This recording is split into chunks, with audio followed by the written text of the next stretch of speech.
पढ़ेंगे हम वर्णमाला।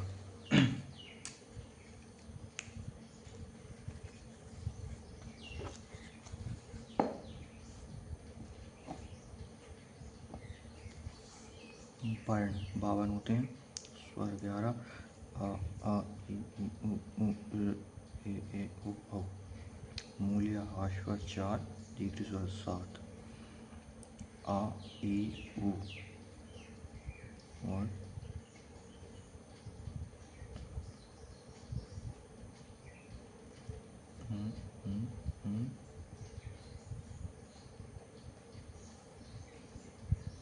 प्लुत स्वर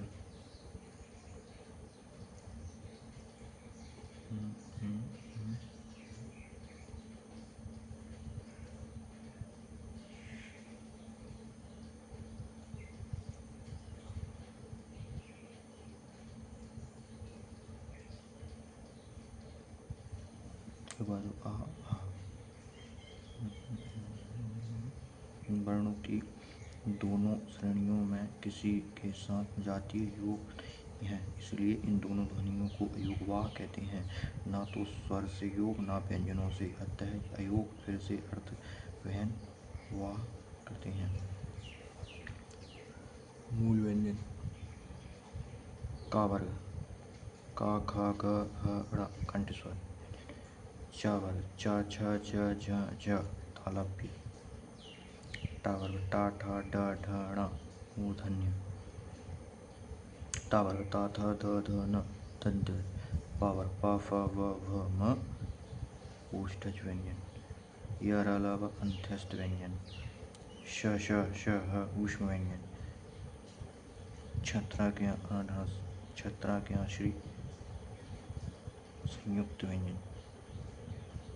क, श, क और श, त्र, त्र और र, क्या, ज्य और ज, ज्य और ज, त्र, त और र, श का और श का श और र,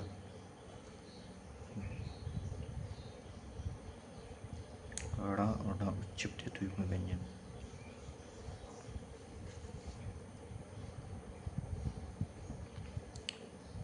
क कंठ, च तालव्य, क, ख, च, श, य तालव्य मूर्धन्य। ट, ठ, ड, ढ, ण ट, ढ, ड, ढ, ण।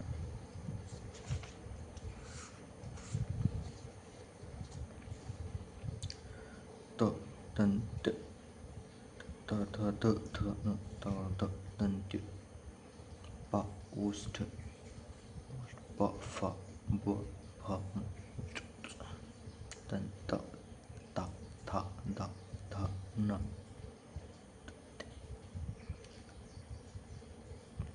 टा, ठा, टा मूर्धन्य मूर्धन्य मूर्धा जीव। टा, ठा, ड, ढ, ण तालव्य।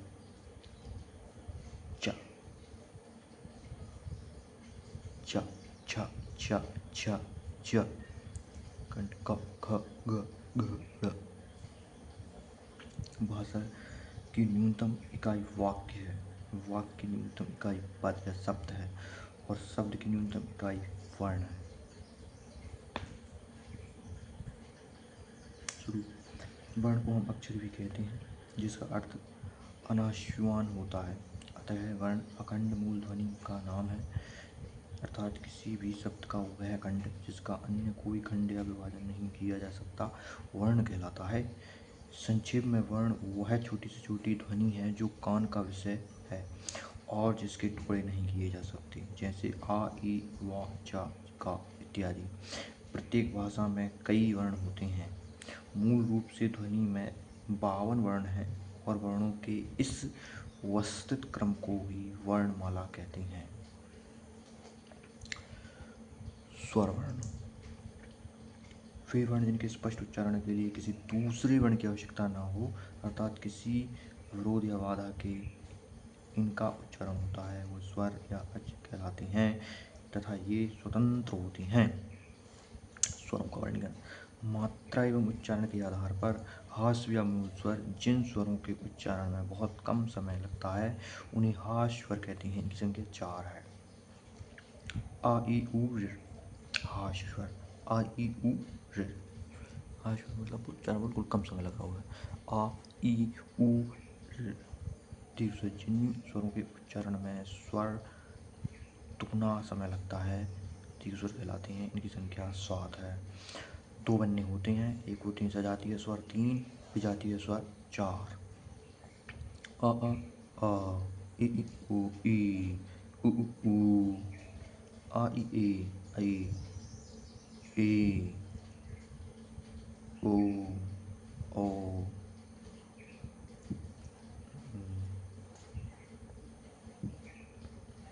स्वर, जिन स्वरों के उच्चारण में हाश स्वरों की अपेक्षा 3 दुगना समय लगता है उन्हें प्लूत स्वर कहते हैं, जैसे ओ, र। हालांकि मानक हिंदी में 2 ही स्वर हास्य व दीर्घ की मान्यता प्राप्त है। ठीक है।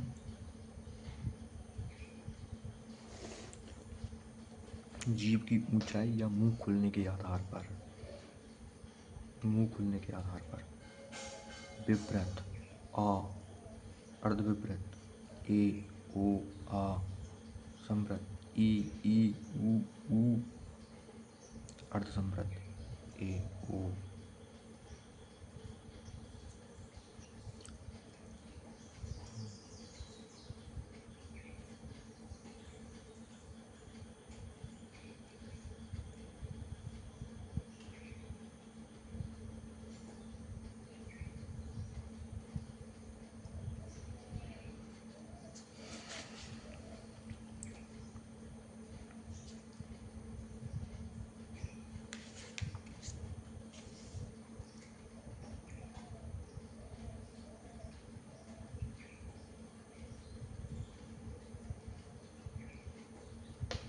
विव्रत आ, अर्धविव्रत ए ओ आ।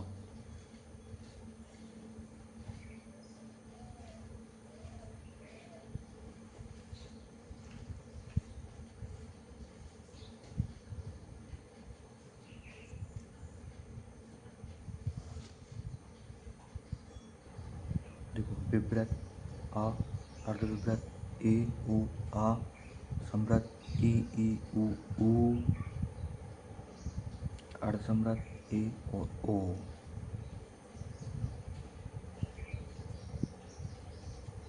जीभ की पट्टी ऊपर उठने के आधार पर अग्र स्वर ई ए केंद्रीय स्वर, मध्य स्वर आ, पश्च स्वर आ ऊ ओ। ओंठ की स्थिति के आधार पर आवृतमुखी यानी प्रसत या आवर्तुल्य, मतलब आवर्तमुखी आवर्तुल्य आ ए मतलब कोई आकृति नहीं बन रही होठ की। आ ए वर्तुल्य व्रतमुखी, व्रत बन रहा हो ऊ ओ अर्ध वर्तुल्य या अर्धव्रत मुखी आ, अर्धव्रतमुखी आ, 3 होती हैं। अर्धव्रतमुखी अ, व्रतमुखी ओ, आवृतमुखी आवृतमुखी आ ई ऊ नहीं आ ए। जीभ के तनाव के आधार पर शिथिल अ ई उ, कठोर आ ई ऊ।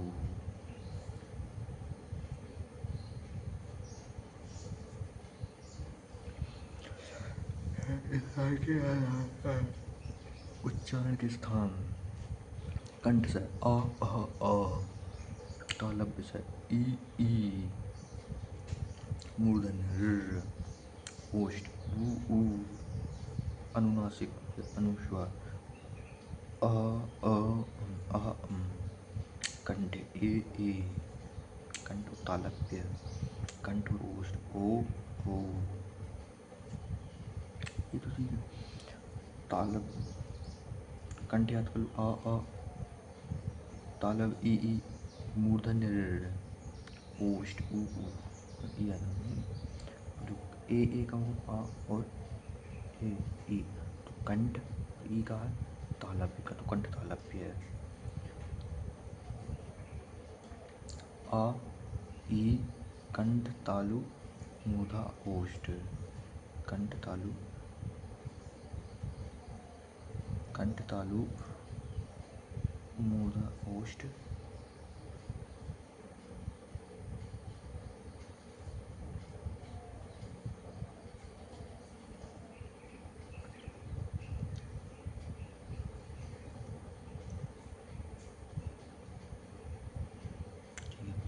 कंठ आ आ आ अ तालु ई मूर्धा र ओष्ठ उ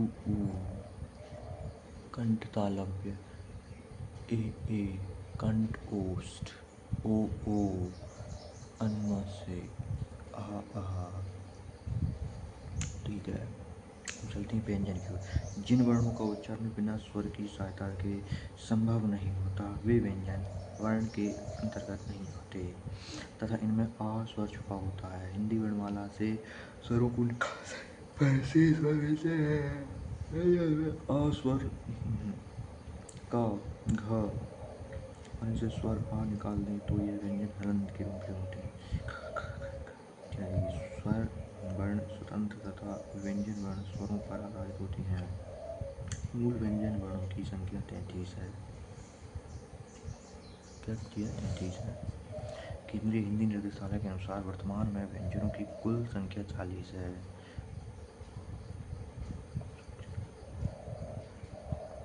केंद्रीय हिंदी निर्देशालय के अनुसार वर्तमान में व्यंजनों की कुल संख्या 40 है। वैसे मूल व्यंजनों की वर्णों की संख्या 33, मूल व्यंजन 33, केंद्रीय निर्देशालय 40।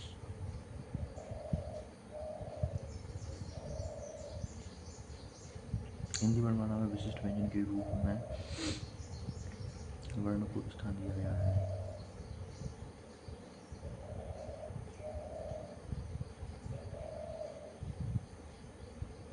व्यंजन की निम्नलिखित 3 श्रेणियां हैं: स्पर्श व्यंजन, अंतस्थ व्यंजन, ऊष्म व्यंजन।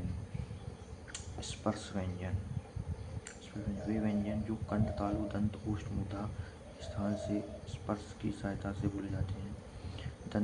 कंठ तालु दंत ओष्ठ, कंठ तालु दंत ओष्ठ, कंठ तालु मूर्धा दंत ओष्ठ, कंठ तालु मूर्धा दंत ओष्ठ, कंठ तालु मूर्धा दंत ओष्ठ, कंठ तालु मूर्धा दंत ओष्ठ व्यंजन कहलाते हैं। ये व्यंजन अलग उच्चारण स्थान होने के कारण कई वर्ग में बांटे हैं। वस्तुतः हम इन्हें वर्गीय व्यंजन भी कहते हैं। स्पर्श व्यंजनों में 5 व्यंजनों के 5 वर्ग बना लिए गए जो का, चा, टा, ता, पा वर्ग में विभक्त हैं। अतः स्पर्श व्यंजनों की संख्या 25 है।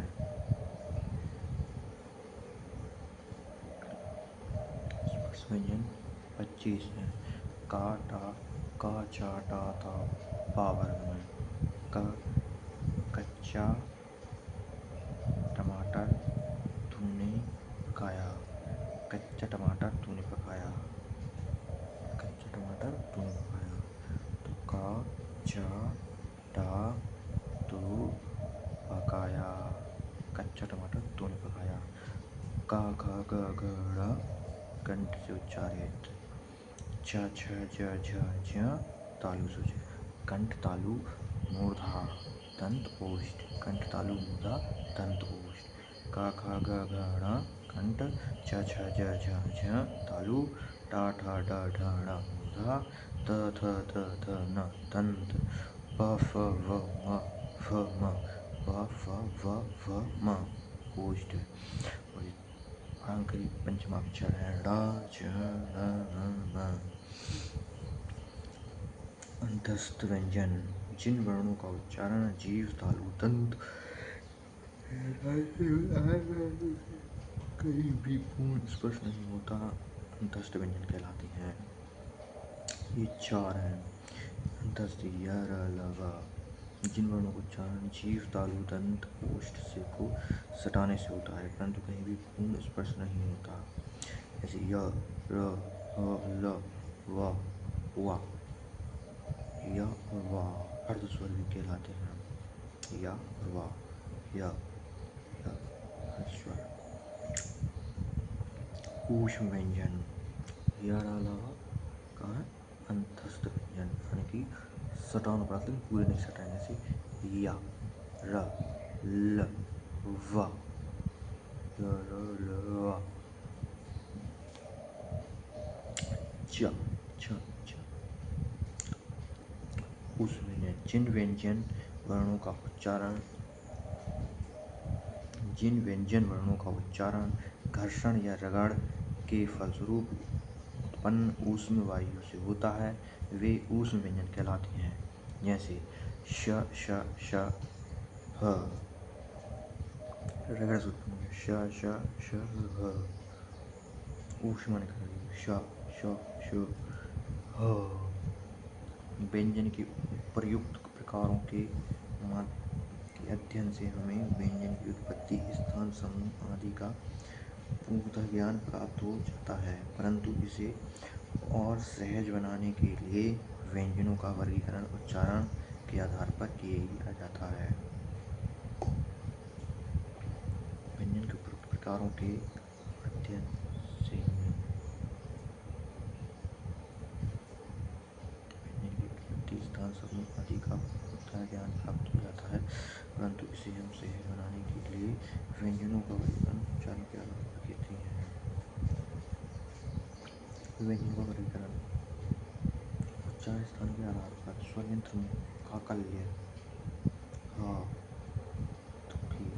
काकल्य काकल्य ह कंठ का ख ग घ ङ तालव्य कंठ तालु मूर्धा दंतोष्ठ दांत और ओष्ठ दंतोष्ठ व और फ वत्सर्य न स ल रज दंतोष्ठ वफ वक्फ वफ दंतोष्ठ वफ दंत और ओष्ठ वफ वफ दंत क्या है?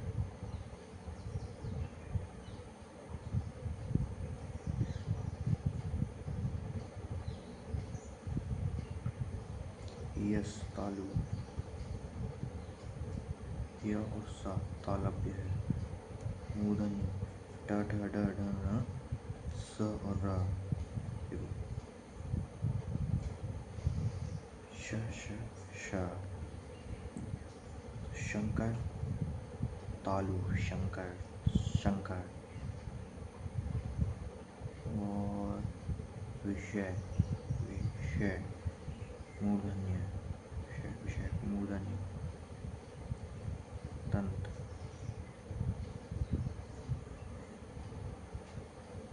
संसार संसार दंत सा तथा थ ला सा ज ला सा च दंत है। सा और रा मूर्धन्य है। या शा और या तालव्य है। हा काकल्य है। ओष्ठ प फ भ म कंठ और ओष्ठ में कोई सामने नहीं, लेकिन तालव्य में श है, मूर्धन्य में श है और फिर दंत में भी एक सा है। य र व य र ल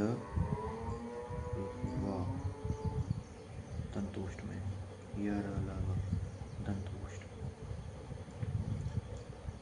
कंठ तालु मूर्धा दंत ओष्ठ दंतोष्ठ वर्ष वर्ष क्या है?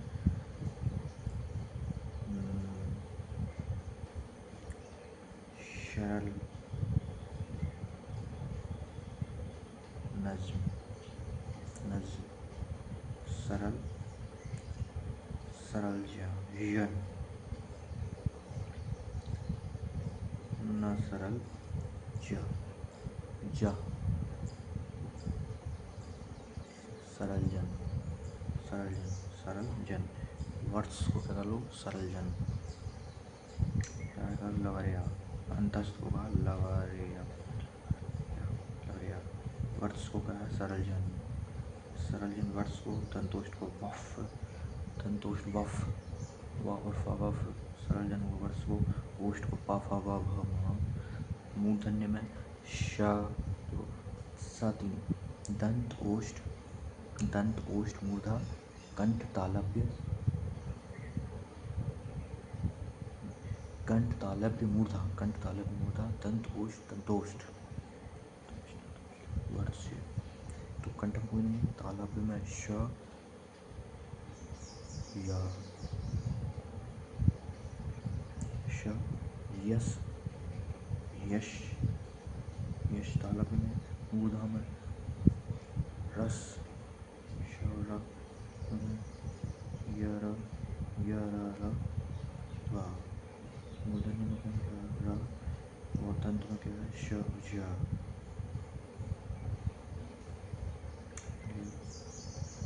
ज दंत, दंत में कौन कौन है जस, लश, जस, जसला, लशज, अंत में अफवान, सरल, सरल जन,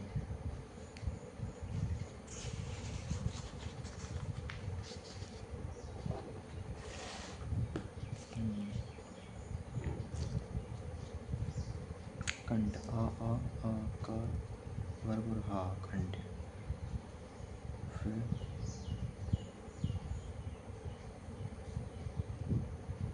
तालु ई चावर या श, यश तालु उसका का ई चा पर यश, मूर्धा से क्या है ऋ टावर और शा, कंठ तालु मूर्धा,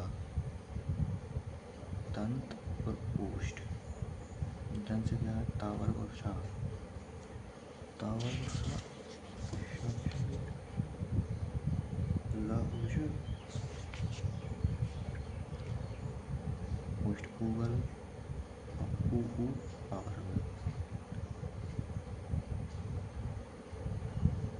कंठ तालु मूर्धा, कंठ तालु मूर्धा दंत ओष्ठ, कंठ तालु मूर्धा दंत ओष्ठ, दंतोष्ठ, कंठोष्ठ ओ दंतोष्ठ वा,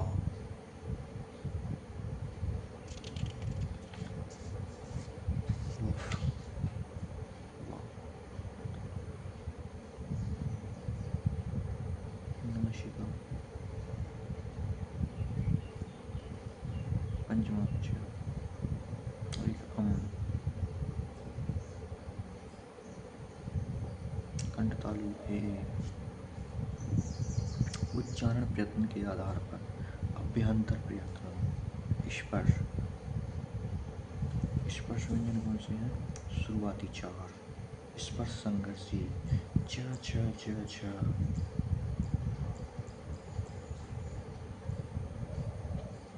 का, देखो का वर्ग है, चा वर्ग नहीं है, कच्चा टमाटर तूने पकाया, चा वर्ग हटा दो, इसको स्पर्श कौन कौन है, का चा हटा दो, टमाटर तूने पकाया, स्पर्श, फिर स्पर्श संघर्षी चा वर्ग के चार, ऊष्म संघर्षी श श ह, पाशर्विक ला, लुंठित स्वर आर प्रकंपित व्यंजन, विक्षिप्त ढ, अर्ध स्वर य, अनुनासिक न और न। उच्चारण प्रयत्न के आधार पर च छ ज झ का स्पर्श संघर्षी, उच्चारण प्रयत्न के आधार पर घोष एवं स्वघोष, जिन वर्णों के उच्चारण में स्वतंत्रियां आपस में टकराती हैं या झंकृत उत्पन्न करती हैं उन्हें घोष कहते हैं। ये वर्ग तीसरे चौथे पांचवें हैं, 3 4 5 सभी स्वर द्विगुण व्यंजन, यह अलावा यह घोष वर्ण है, जैसे का वर्ग में ग घ च छ छ य ड़ ढ ण द ध न व फ म। कौन सा यार लगा, लारे आ गई घोष है, और द्विगुण व्यंजन ढ ण द्विच्छक ण घोष है, सभी स्वर घोष है, पांचवें व्यंजन घोष है। तो 3 3 9 9 और 4 13, 9 और 10, 10 तो 0 है, हाथ से निकाल और 4 14, 2 16, सभी स्वर 11 स्वर, 16 और 11 27।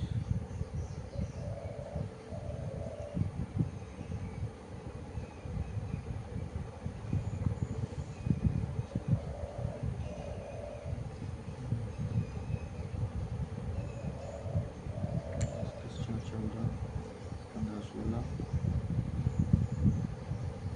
सभी स्वर,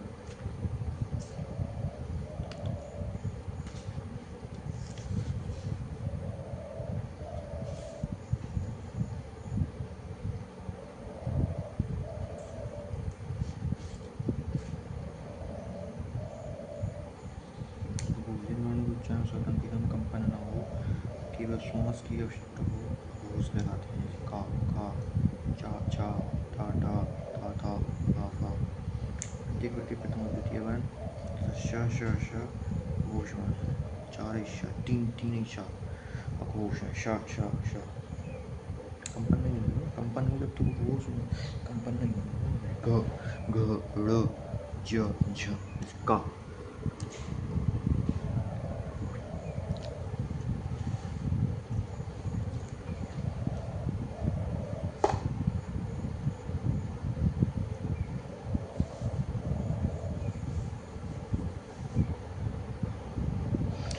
प्राणता के आधार पर अल्प प्राण जिन वर्णों के उच्चारण में कम वायु की आवश्यकता होती है तथा आकार की ध्वनि सुनाई नहीं पड़ती है, उन्हें अल्प प्राण कहते हैं। प्रत्येक वर्ग के प्रथम, तृतीय एवं पंचम वर्ण अंतस्थ व्यंजन या लवरिया सभी स्वर गुणा है। कुल 31 वर्ण, मतलब पहला, तीसरा और पंचम वर्ण अंतस्थ व्यंजन।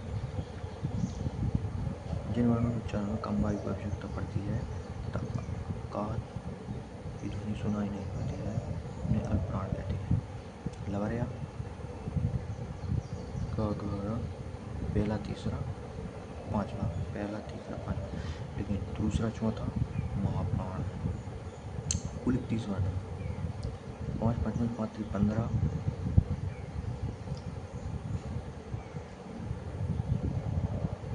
4 19, 16 20 और 11 स्वर।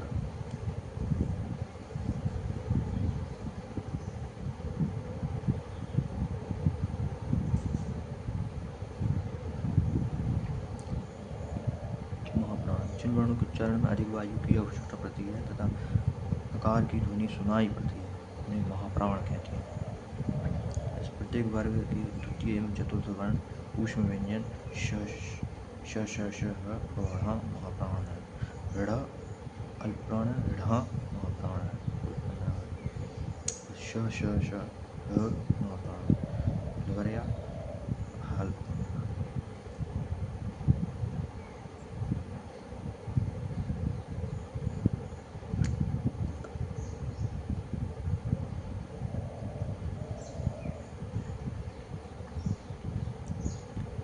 दूनी 10, 5 3 15।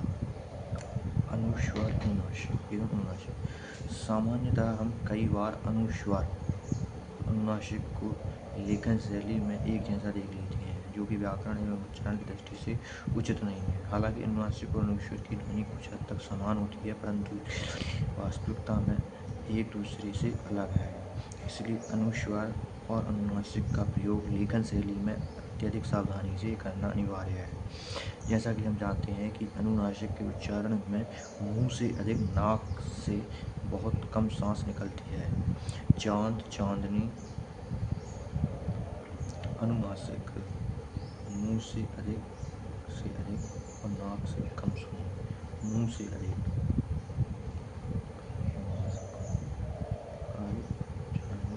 मुंह से अधिक, नाक से बहुत कम। जैसे चांद, चांदनी, चिड़िया, काव, आंसू आदि।